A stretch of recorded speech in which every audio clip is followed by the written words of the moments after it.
जय श्री कृष्णा। जय जय राधे भक्तों, जय श्री कृष्णा। भक्तों, महाभारत की लड़ाई सिर्फ उसमें रोल यादवों का ही था। अब यही हम आप लोग को बताने वाले हैं कि महाभारत में रोल निभाने वाला यादव है। अब आप लोग इतना नहीं समझते, कम से कम शास्त्र पढ़ा करो, शास्त्र पे ध्यान ज्यादा दो भक्तों, क्योंकि जब तक शास्त्र नहीं पढ़ोगे ना, तब तक आप लोग को असलियत नहीं समझ में आएगी। आप कब तक एक दूसरे के भरोसे रहोगे? यादों, मैं यादवों को सिर्फ कह रहा हूं, आप लोग एक दूसरे के भरोसे कब तक रहोगे? जब तक शास्त्र नहीं पढ़ोगे तब तक आपको ज्ञान का मार्ग नहीं दिखेगा कि मैं कौन। ये आप लोग को कम से कम इतना तो जानना जरूर चाहिए कि राजा संतानु किस कास्ट के हैं, पांडवों किस कास्ट के हैं, कौन थे, अर्जुन भीम नकुल सहदेवा कौन हैं, बलराम जी महाराज कौन थे, कन्हैया जी महाराज कौन थे। ये सब तो आप लोग को जानना बहुत जरूरी है। धृतराज कौन थे, दुर्योधन कौन था। मिला जुला के भक्तों, जो महाभारत का युद्ध था वो सिर्फ यादवों का ही था। ये लड़ाई सिर्फ यादवों का ही था। यादव का रोल हर जगह। जब तक आप शास्त्र नहीं पढ़ोगे, भागवत गीता नहीं पढ़ोगे, एक कथाएं, जब कृष्ण भगवान स्वयं यादव थे तो यादव को पूरा हक होता है शास्त्र का काम करने का, व्यास पीठ पे बैठ के शास्त्र सुनाने का। अपने बुजुर्ग, हमारे बुजुर्ग साक्षात श्री कृष्ण हैं, उनकी कथा गाने का स्वयं हक यादवों का है। यादव ही कथा को गा सकते हैं, क्योंकि साक्षात वो नारायण के रूप होते हैं। लेकिन ये चीज आप लोग को गुमराह कर दिया गया है।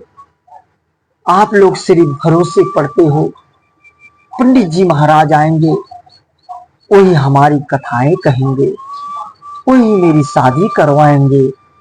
लेकिन तुम्हें नहीं पता, तुम साक्षात श्री नारायण के वंशज हो।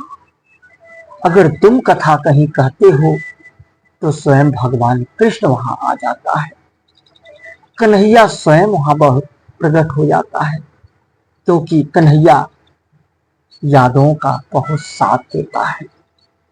कृष्ण को आप भूले हो, मौका है कृष्ण को याद करो। हर किसी के घर में, हर किसी यादव को घर में एक कृष्ण का लल्ला का फोटो या उनका प्रतिमा जरूर होना चाहिए, क्योंकि हमारे बुजुर्ग तो कन्हैया जी हैं। कन्हैया जी को याद करना हमारा कर्तव्य है। हम याद नहीं करते और हमें सब गुमराह किए हुए हैं, हमें सब छोटा बना रहे हैं। अरे कन्हैया तो ही ठाकुर है।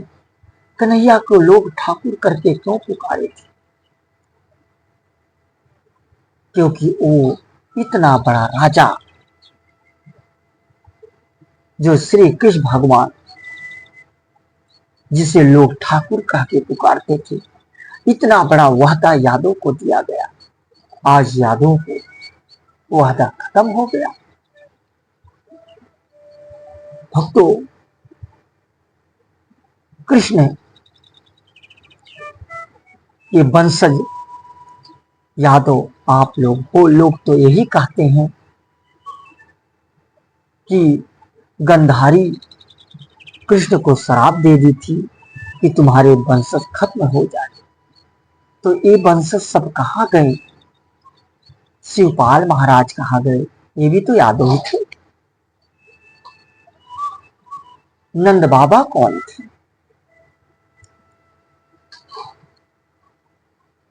ये बताओ। बलराम जी महाराज कौन थे? ये सब खाली गुरमा किया गया है। ये सब सिर्फ चूतिया बनाया गया है और हम सब चूतिया बनते रह गए हैं। हम सब तो शास्त्र पे ध्यान ही कम देते हैं, इसलिए अरे अब तो सुधर जाओ, मौका मिला है, शास्त्र पढ़ लो। जब तक शास्त्र नहीं पढ़ोगे, भगवत गीता नहीं पढ़ोगे, भागवत कथा नहीं पढ़ोगे, तो आप अज्ञानी बने रहोगे। आपको लोग चूतिया बनाते रहेंगे। क्या आप कथा नहीं कह सकते? क्या आप गृह प्रवेश नहीं करवा सकते? अरे सारे मंत्र के किताब है, उस किताब से चाहो तो आप सब कुछ कर सकते हो।